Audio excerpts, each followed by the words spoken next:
Yo, what's good, guys? UFC Fight Night Austin is tomorrow, and I'm going to be breaking down my full predictions. Not going to lie, this is a pretty sad card for a fight night.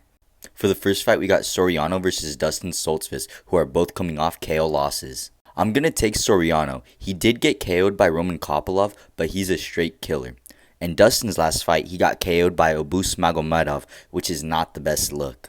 And in his last 5 fights, he only has 1 win. Then we got Clay Guida versus Joaquim Silva. I'm going to take Silva. He has good striking and amazing power. He did lose his last fight to Arman Tsarukyan, but Arman Tsarukyan is a very high-level fighter. Clay Guida went 2-3 in his last 5 fights, coming off a loss to Rafa Garcia. And Garcia's striking looked pretty good against Guida. Silva did have some problems with Arman's grappling, and Guida is a wrestler, but he's not to the level of Arman. And in the Silva and Tsarukyan fight, Silva clipped him pretty bad in the second round, so I could see him doing the same to Clay Guida. I got Silva by second round KO. Moving up the card, we got Sean Brady versus Kelvin Gastelum. I'm going to take Kelvin Gastelum by third round TKO. He looked pretty good against Chris Curtis, and I think his power will transfer to welterweight. Sean Brady did get KO'd in his last fight by Belal Muhammad, and he did not look that good in my opinion. Yeah, Belal is a high-level fighter, but I got Kelvin Gastelum. Figueiredo versus Rob Font. This was a really tough one for me, I'm not going to lie, but I'm going to take Figueiredo. Rob Font does have amazing striking with a beautiful KO over Adrian Yanez, but then he got completely dominated on the ground by Corey Sandhagen. I'm going to take Figgy by decision. He knows that Rob Font's striking is really good, and with him being the shorter fighter, I could see him take him down and try to emulate what Sandhagen did to him.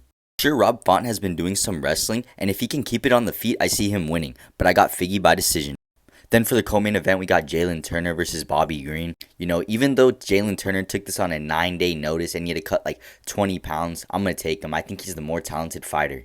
He looked absolutely amazing against Dan Hooker with really good, clean, crisp striking.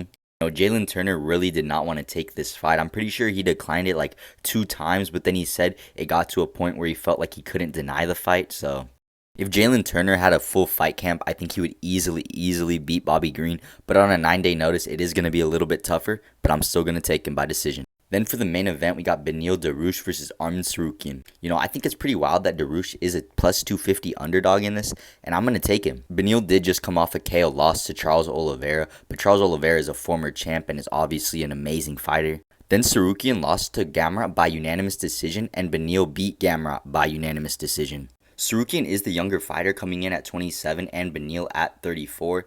Tsarukyan obviously has very good grappling, but Beneil has really good grappling as well with amazing jiu-jitsu.